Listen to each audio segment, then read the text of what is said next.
ఒక సంచలనాత్మకమైనటువంటి వార్తని ఆంధ్రజ్యోతి రాసుకొచ్చింది. ఏంటయ్యా అంటే, విషం చిమ్ముదామని చెప్పేసి కొంతమంది ఐఏఎస్లు, ఐపీఎస్లు తటస్థుల పేరుతో వచ్చేసి ఆంధ్ర మీద విషం చిమ్ముతారు. వీళ్ళు కూడా 2014 నుంచి 19 మధ్యలో వీళ్ళు చిమ్మిన విషంతోనే ప్రజలందరూ చంద్రబాబుకి వ్యతిరేకంగా ఓటేశారు, అప్రమత్తం అయిపోవాలి వీళ్ళందరూ అనేటువంటి విషం.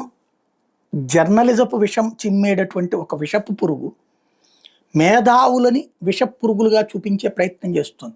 అంటే ఇప్పుడు సంక్షేమ పథకాల గురించినో, అమరావతి గురించినో, విద్యుత్ ఒప్పందాల గురించినో, మద్యం వ్యవహారం గురించినో, వీటి మీద రేపు పొద్దు నుంచి ఎవరన్నా విమర్శిస్తే వాళ్ళందరూ జగన్కి అమ్ముడుపోయినట్టు.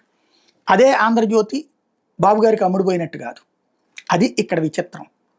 ఒక దొంగ ఇంకొకళ్ళని దొంగ అంటాం, ఒక దుర్మార్గుడు ఇంకొకళ్ళని దుర్మార్గుడు అనటం అన్నటువంటిది ఆంధ్రప్రదేశ్లోనే సాధ్యమవుతుంది.